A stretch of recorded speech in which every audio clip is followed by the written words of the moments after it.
Hello, our names are Alex Bian and Mark Chang, and this is our interactive oral commentary on Last Post by Caroline Duffy.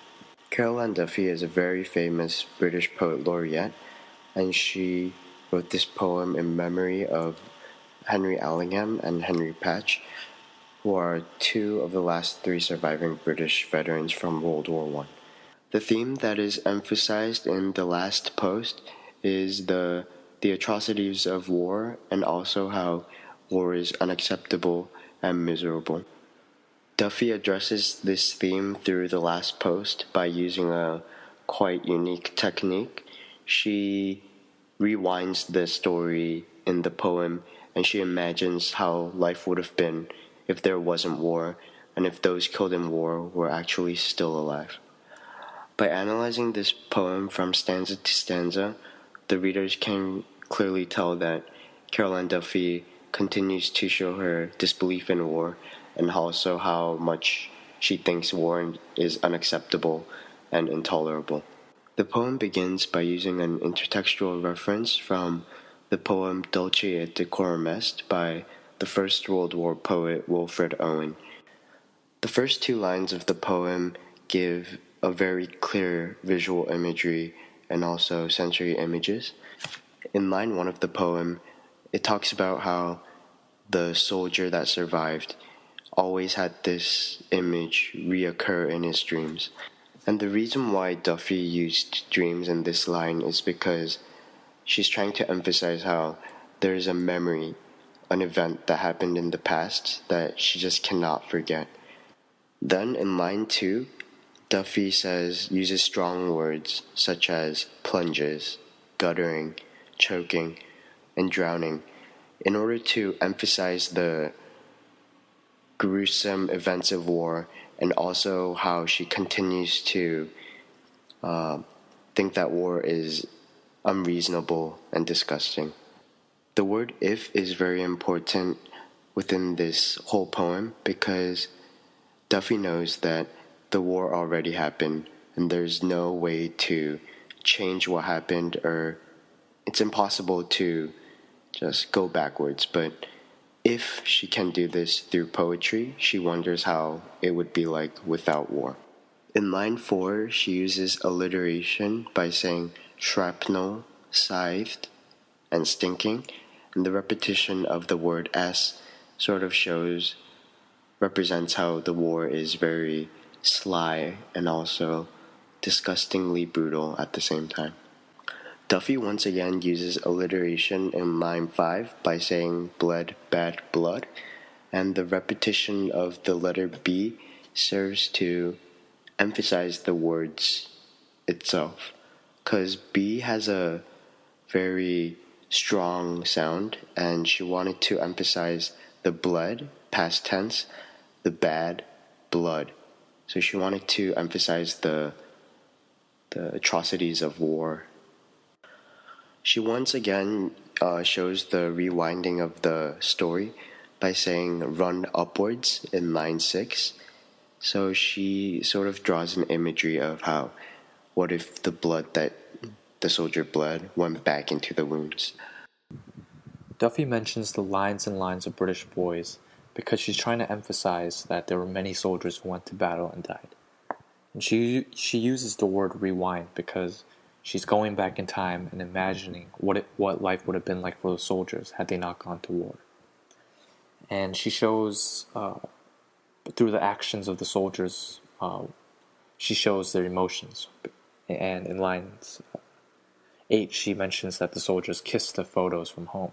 And this shows that there's sorrow before they go off to battle, not because they don't know whether they'll survive or not. And she mentions that the soldiers are not entering the story now to die and die and die. And the repetition of the word die is important because it emphasizes that so many people died. And in a way, it also shows, it's a way of for Duffy to express her sorrow and maybe a bit of anger at how the war happened, because she says to die and die and die, so it sounds like she's tired of it. Then she says, dulce no, decorum no, pro patria mori. And the original phrase means that it is sweet and proper to die for one's country. But by adding the nose, Duffy is clearly showing that she is against this phrase, because to her, she does not believe that it is honorable to die for your country. And she ends the stanza by saying, "You walk away." And again, here she's imagining what the soldier would have done if the war had not happened. And she's going back in time and kind of rewriting history so that the soldier just walks away from the war. Then in stanza 3, she once again repeats, "You walk away."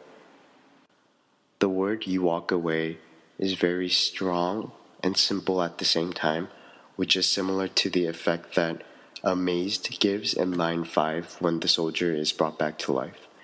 In line 14, she once again uses the rewinding of the story by saying, "Drop your gun," not "pick it up" like you usually do when you go out to war.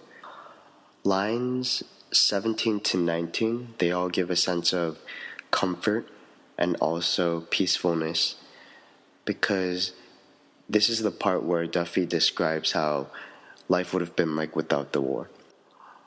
Then in lines 22, rather than queuing up to go to war, they queue up to go home, which is another technique that shows the rewinding of the story.